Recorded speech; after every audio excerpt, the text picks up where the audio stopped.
আজ বিকালে প্রায় কয়েক হাজার মানুষ নিয়ে থানার সামনে নাকি ঘেরাও করেন তৌহিদ আফ্রিদির মা এবং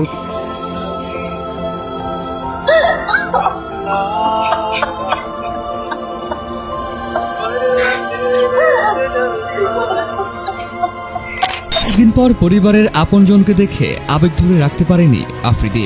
এ সময় তার মা, বোন ও স্ত্রী তার প্রিয় খাবার কেএফসি নিয়ে আসেন এবং তাকে খাওয়ানোর অনুমতি চান। তবে তো অবশ্যই, কারণ এই তৌহিদ আফ্রিদিতে আমরা মনে করতাম যে উনি সবকিছুই মনে হয় সাক্ষী প্রমাণের ভিত্তিতে ভিডিওগুলি উনি করছেন, প্রমাণের ভিত্তিতে, কিন্তু পরে জানা গেল যে আসলে এই ভিডিওটির মাধ্যমে আপনাদেরকে আমি জানাবো যে তৌহিদ আফ্রিদি তিনি কিভাবে জামিন পেলেন, তার মা কোন ক্ষমতার দাপটে তার ছেলেকে জামিন পাওয়ালেন, বন্ধুরা এখানে কোন কোন নেতা জড়িত আছে। সম্পূর্ণ ভিডিওটি দেখার পর আপনারা অবাক হয়ে যাবেন যে কিভাবে এখনো হাসিনা সরকারের দাপট দেশের মধ্যে চলছে। চলুন একে একে সেই সব তথ্যগুলো আপনাদের সামনে তুলে ধরে। চলুন ভিডিওটি প্রথমে দেখে নিই তাহলে।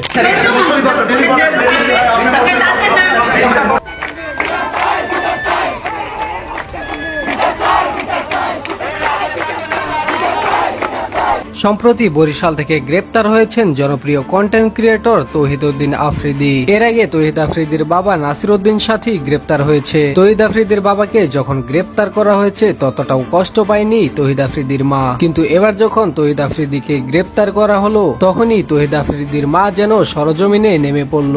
বরিশালে তৌহিদ আফ্রিদির দাদু বাড়ি থেকে নাকি তাকে গ্রেপ্তার করা হয়েছে। সাথে ছিলেন তৌহিদ আফ্রিদির স্ত্রী। তৌহিদ আফ্রিদির স্ত্রী অনেকভাবে আটকানোর চেষ্টা করেছে তাকে যেন জেলখানায় না নিয়ে যাওয়া হয়, কিন্তু মামলার 11 নম্বর আসামি হওয়াতে কোনোভাবে ছাড় দিচ্ছিল না আইন শৃঙ্খলা বাহিনীরা। তৌহিদ আফ্রিদিকে গ্রেপ্তার করে নিয়ে যাওয়া হলে আজ বিকালে প্রায় কয়েক হাজার মানুষ নিয়ে থানার সামনে নাকি ঘেরাও করেন তৌহিদ আফ্রিদির মা এবং তিনি এটা হুঁশিয়ারি দেন যেভাবেই হোক তার ছেলেকে তিনি ছাড়িয়ে নিয়ে যাবেন। অপরদিকে আইন শৃঙ্খলা বাহিনী কোনোভাবেই তৌহিদ আফ্রিদিকে ছাড়তে রাজি নয়। তৌহিদ আফ্রিদির মা কড়াভাবে হুঁশিয়ারি দিয়েছেন আইন শৃঙ্খলা বাহিনীদের, বলেছেন আমার ছেলেকে আমি যেভাবেই হোক ছাড়িয়ে নিয়ে যাব, হাইকোর্ট থেকে জামিন করিয়ে আনবো, প্রয়োজন হলে ইন্টারপোলে আমি মামলা করব, তবুও আমার ছেলেকে ছাড়িয়ে নিয়ে যাব। প্রসিকিউশন এসআই শরীফুজ্জামান জানান, কারাবিধি অনুযায়ী তাকে ডিভিশন দেওয়ার আদেশ দেন আদালত। বিকেল 3:10 দিকে কাঠগড়ায় থাকা তৌহিদ আফ্রিদির সঙ্গে কথা বলেন তার মা, বোন ও প্রিয়তমা স্ত্রী রিশা।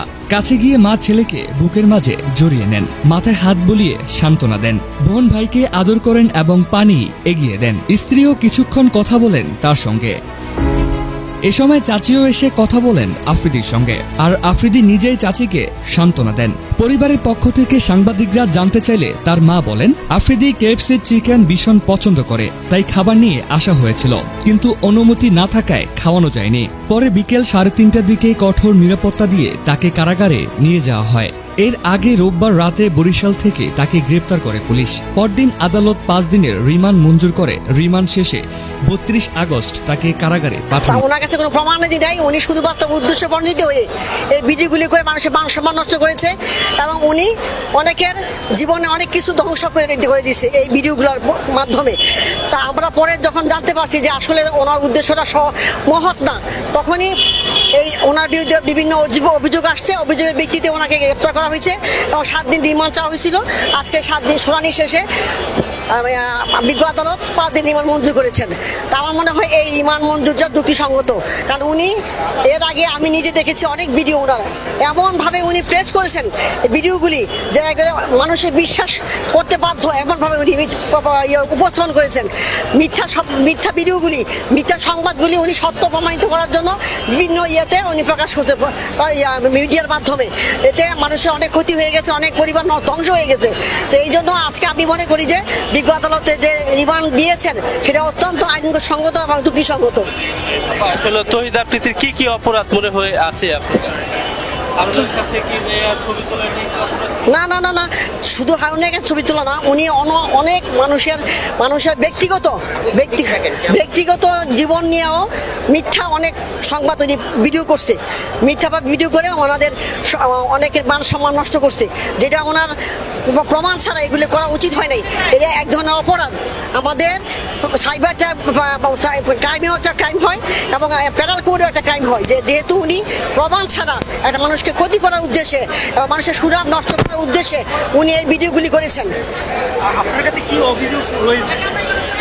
উনি আমি তো নিজে আমার মোবাইলে ফেসবুকে অনেকগুলো দেখেছি, ওনার ভিডিওগুলো দেখেছি।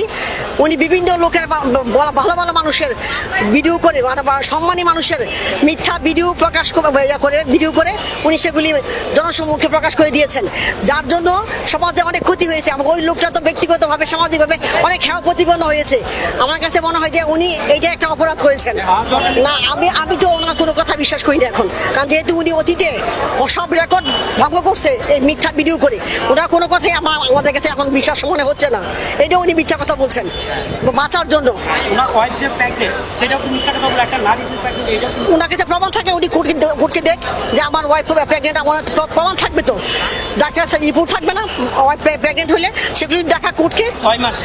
না, এটা তো মিথ্যা কথা বলছে উনি কোনো কাগজপত্র দেখাইতে পারেন না কোর্টে যে আমার ওয়াইফ এই অবস্থায় আছে, এত বছর এত মাসের সে প্রেগনেন্ট, এগুলো সে কাগজপত্র কিছু দেখাইতে পারে না। আমি কোর্টে ছিলাম তো। ওনার অনেক সমস্যা রয়েছে, ওনাকে দেখলে তত মনে হয় না, ওনাকে দেখলে কিছুই মনে হয় না। উনি যে অসুস্থ মানুষ, ওনার কোনো কিছুতেই এটা মনে হয় নাই।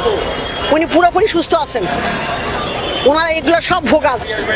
আপনার কাছে এমনও কি কমপ্লেন দিয়েছে যারা আছে হয়েছে, এরকম কমপ্লেন কি আপনার কাছে কেউ দিয়েছে? না, আমার কাছে ব্যক্তিগতভাবে কোনো কিন্তু আমি ফেসবুক দেখে আজকে বুঝতেছি যে উনি সবগুলোই ভিডিও উনি প্রতারণা করে করেছেন, মিথ্যাভাবে প্রকাশ করেছেন। ভিডিও দেখে কি অনলাইনে নিউজ হলো মিথ্যা নিউজ? ভিডিও দেখে কি অনেক কিছু বিশ্বাস করা যায় না? ভিডিও এখন তো আজকে তো আমি বিশ্বাস করলাম যে উনি এগুলো ফেক ভিডিও করছেন। আজকে যখন এসেছে পর্যন্ত সব জানতে পারলাম আমরা যে ওনার একটা ভিডিও, একটা সংবাদও সঠিক না। উনি মিথ্যাভাবে যে কোনোভাবেই প্ররোচিত হয়ে কারোর মাধ্যমে হয়তো বা উনি প্রভাবিত হয়ে এই কাজগুলো করছেন। না, বাবাকে গ্রেপ্তার করছে কেন এটা সে জানি না, কারণ ওনার জন্য ওনার বাবাকে গ্রেপ্তার করতে পারে না।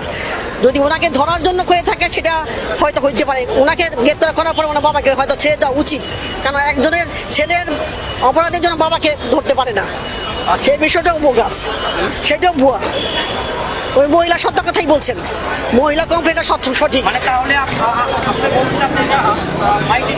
বাবার কোনো চ্যানেল নাই, এটাও ভুয়া কথা সে বলছে যে মাই টিভি আমার মালিক হলো আমার বাবা, এটাও সে ভুয়া খবর বলছে। তো ডিবি হারুনও একজন আমাদের চোখে, এখন বর্তমান সবার চোখে, জনগণের চোখে সেও একটা সন্ত্রাসী মানুষই। যেহেতু দুই সন্ত্রাসী তো এই খাতির থাকতেই পারে, দুজনে একই চরিত্রের মানুষ। ডিবি হারুনের যে চরিত্রের, সেই চরিত্রেরও এই তৌহিদ আফ্রিদি। সেজন্য আঙ্কেল বলতেন, অনেক সময় ভাই বলতেন, এই ভাই বলে বলে বিভিন্ন সম্বোধন করে টাকা আদায় করতেন। হ্যাঁ, আপনার কাছে কিন্তু সময় কি কথা হয়েছে? না, আমার সাথে কোনো কথা হয়নি। না, কোনো কথা হয়নি, মানে সরাসরি কোনো কথা হয়নি আমার সাথে। আপনি যে অভিযোগটা করেছেন, হ্যাঁ, সেই বিষয়টা আপনার ফেসবুক থেকে কিন্তু আপনার ভিডিও দেখে কিন্তু হ্যাঁ, উনি যেভাবে ভিডিওগুলি মানুষের সামনে জনসম্মুখে যেভাবে ভিডিওগুলো প্রকাশ করছেন, তাতে মনে হয়েছে একদম সঠিক ঘটনা, সত্য ঘটনা। কিন্তু আজকে তো বোঝা গেল, আজকে তো প্রমাণ আমরা পাইলাম যে সবগুলি সে ভুয়া ভিডিও করছে।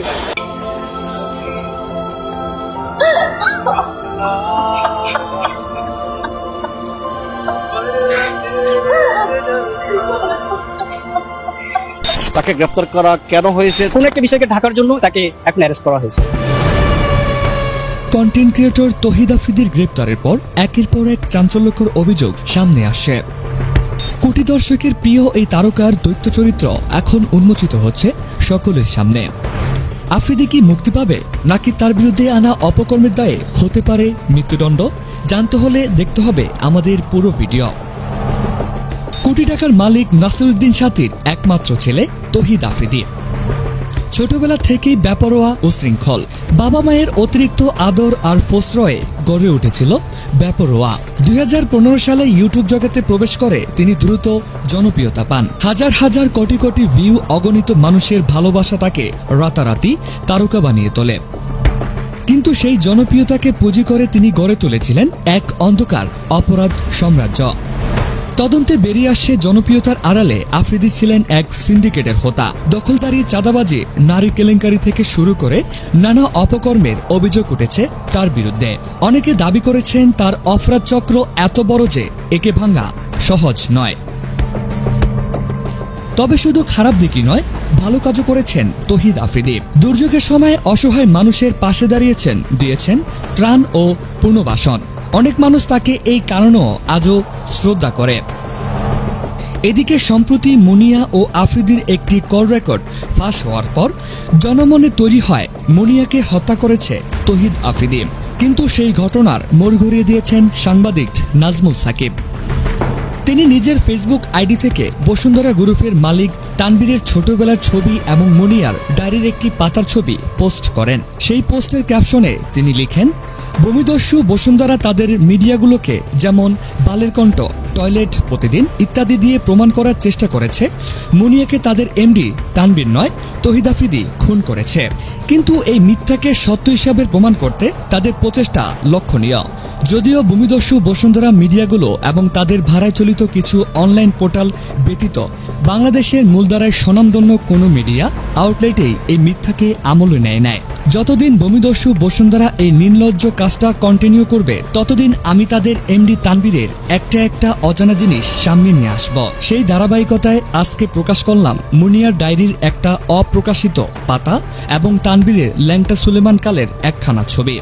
এদিকে মুনিয়া তানবীরকে নিয়ে ডায়েরির পাতায় লিখেন, আজকে তার কিছু পিচ্ছিকালের ছবি পাঠালো, দেখেই মায়া লাগছিল। আমি তাকে এটাও বলেছি যে তাকে মেয়ে বাবু লাগছে। তার আম্মা তাকে ছোটকালে নাকি মেয়ে বানাই রাখত। হা হা হা।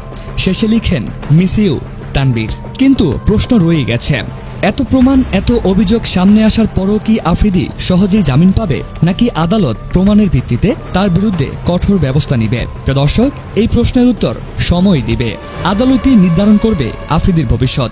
বন্ধুরা, এই ভিডিওটির মাধ্যমে অবশ্যই আপনারা তৌহিদ আফ্রিদির জীবনের সবকিছু জানতে পেরে গেছেন।